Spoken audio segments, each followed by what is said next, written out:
Ever since I was a kid, I can remember watching wrestling.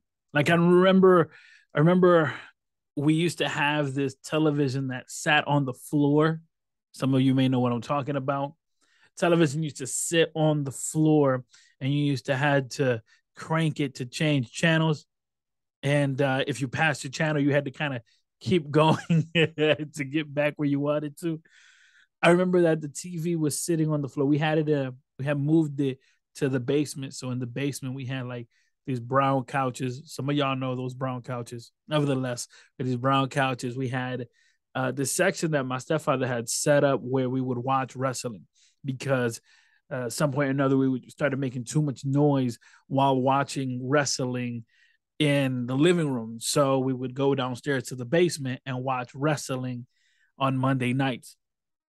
And so I just remember watching wrestling since I was a kid.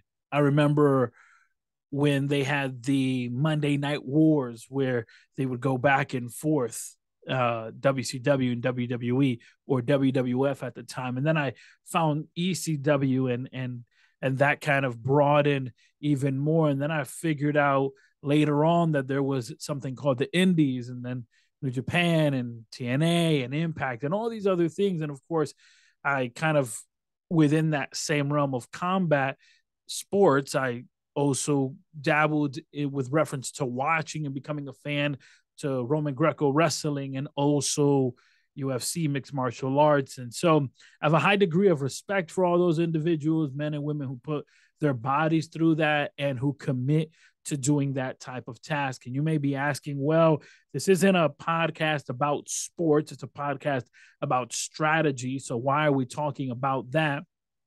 There is an individual UFC fighter by the name of Kamzat Shemaev. And I apologize if I messed it up, but this is how his name is, Kamzat Shemaev. And this guy right now is a wrecking ball. He's just going through people.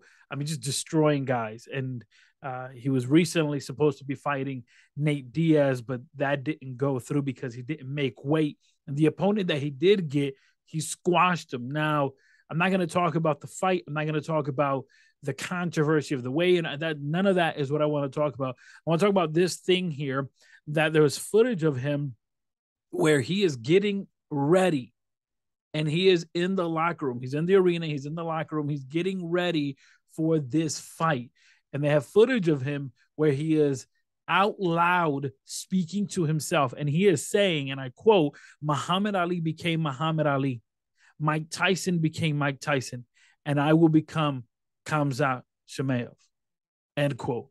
And again, I started watching UFC and combat sport because of my love for wrestling and that artistry and devotion. But when I was listening to this guy say these words, Mike Tyson became Mike Tyson and Muhammad Ali became Muhammad Ali, but I will become me. I found this so inspiring. Furthermore, I was listening to a podcast that Ariel Hawani does, and he was talking to a wrestler who goes by the name MJF. He wrestles for a promotion called AEW, All Elite Wrestling. And I bring this up because in the conversation, they were talking about other companies, other wrestling promotions. And as they were talking about the other wrestling promotion, MJF said something along the lines of this. He says, it's a good thing that there is multiple locations because that means that if you're good, then you can position yourself to bargain for a better contract. But he also goes on to say within that conversation, it's also good because you don't want a monopoly.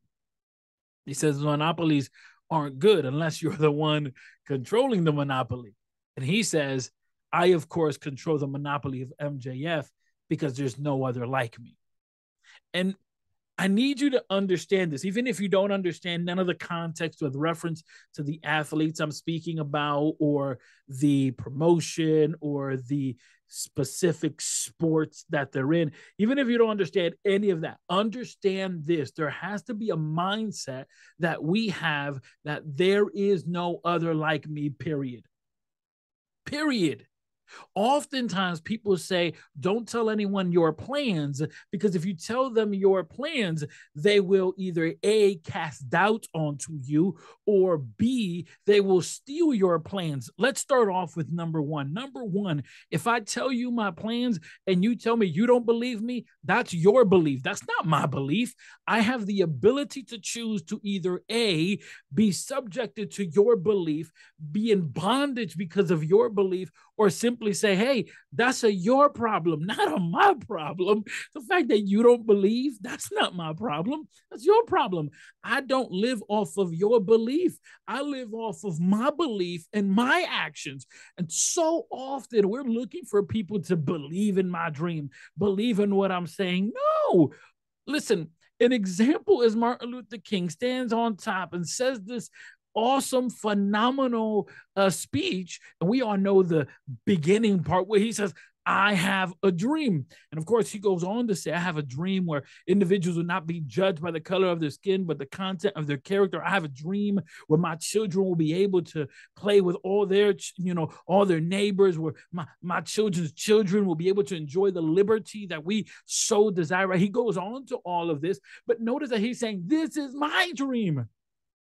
Hey, yo, Martin, we don't believe. That's your problem. Oh, we're going to stop you. You could try, but I'm still going to pursue this dream. Your dream is too crazy. That's okay. It's crazy for you, but I'm still going to pursue my dream. And so too often we're waiting for people to become cheerleaders. It's like, you may not be surrounded by cheerleaders, but you still have to find a way to say, I believe even when no one else does. I'm going to do it even if no one else believes. And of course, I always have the option of saying, oh, you don't believe? Fine. I'll find someone that does. And I'll surround myself with someone that does. I'll surround myself with people that nourish my vision. So that's number one. Number one is those people that say, well, they cast doubt. So don't share your vision. Don't share your dream. And the other is, well, don't share your plans because someone may copy you. The truth is this. I'm going to tell you my plan.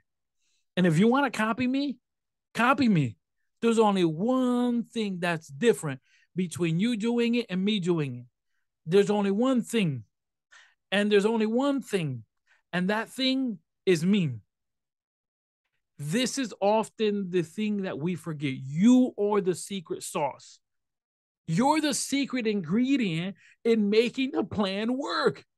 Someone can try to, copy or try to jump ahead or try to do the same thing.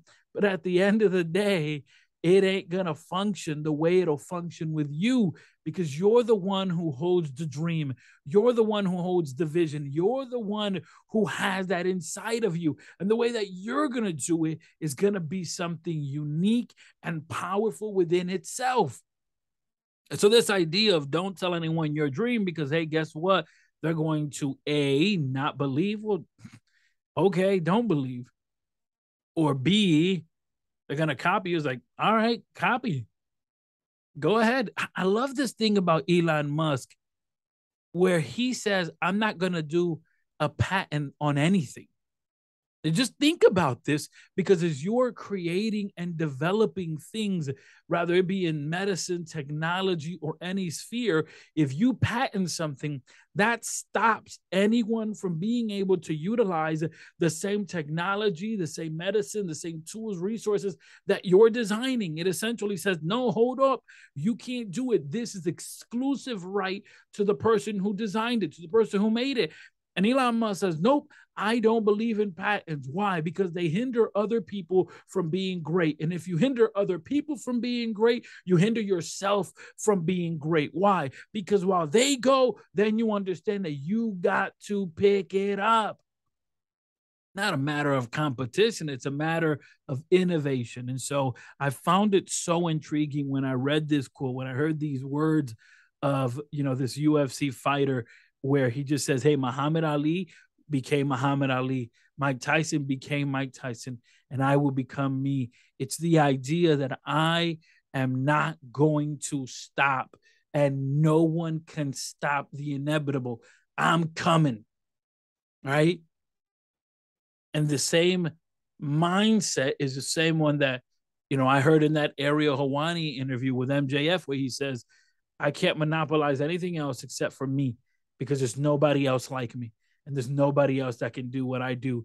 You see, in today's episode, what I want to do is give you the encouragement that you need, the motivation, breathe into your specific desire and say, you can do it because what you have, no one else can do it. You can do it because what you bring to the table, no one else brings to the table. Now, you may be saying, Miguel, I know I can do it. I believe in me, but I feel like I'm hitting a wall.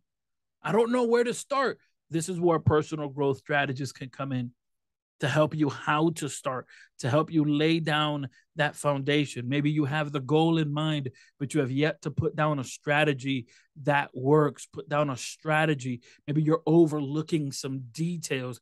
And this is where a personal growth strategist comes in play. This is exactly where I help individuals just like you who want to get over the hump, who are saying, I have the idea, I have the desire, but what I don't have is the details. This is where we come in, we bring out of this a strategy that works for you. The wonderful thing about strategy is that strategy is a defined number of steps that'll help you obtain your breakthrough moment, not anyone else's.